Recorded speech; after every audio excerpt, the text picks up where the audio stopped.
Jim, geopolitical concerns rising with talk of potential military action in Syria. How are these events weighing on your views towards investing? Well, Tara, I own oil, I own gold, I own things like that. And if there is going to be a war, and it sounds like America's desperate to have a war, they're going to go much, much higher. Stocks are going to go down. Some of the markets that I'm short are already going down. Commodities are going to go up. I mean, yeah, some of the things I own, I'll make a lot of money. I'm not particularly keen on war, I assure you, but it sounds like they want it. Is your main concern about supply chain disruptions for oil? Is that where we'll see the biggest moves?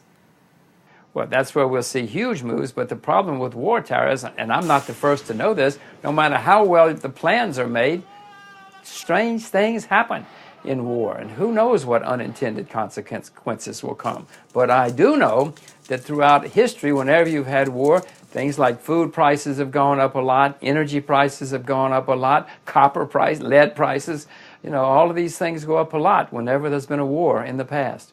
Meanwhile, moving farther to the Far East, we're seeing something of a mini crisis around Asia. The Fed stimulus unwinding really affecting confidence in India and Indonesia in particular. Do you think this is a short-term blip, or do you think these countries face very rough waters ahead? Of course they face rough waters ahead, Tara. India and Indonesia, Turkey too, which is part of Asia, all of them have huge balance of trade deficits, which they've been able to finance with all this artificial free money that's been floating around. Now, the artificial sea of liquidity is going to end someday, and when it ends, all the people depending on this free money and this sea of liquidity are going to suffer. Whether it's this week or this year or next year, they're all going to suffer. We're already, though, Jim, seeing sort of the unwinding of what happens when there's fears of that stimulus coming out. What's next for these countries? Where does it go from here? Tara, we haven't seen much of anything yet. I mean, normally in bear markets, things go down 40 to 80%, and people give up. They throw the shares out the window, and they say, I never want to invest again as long as I live. Sure, we've seen some declines. Have we seen panic? Have we seen terror?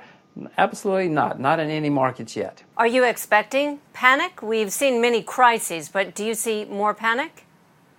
Yes, of course. When this artificial sea of liquidity ends, we're going to see panic in a lot of markets, including in the U.S., including in West developed markets. I mean, Tara, this is the first time in recorded history that all major central banks have been flooding the money with artificial money printing at the same time, when they've all been trying to debase their currencies at the same time. This has never happened in recorded history. When this ends, it's going to be a huge mess.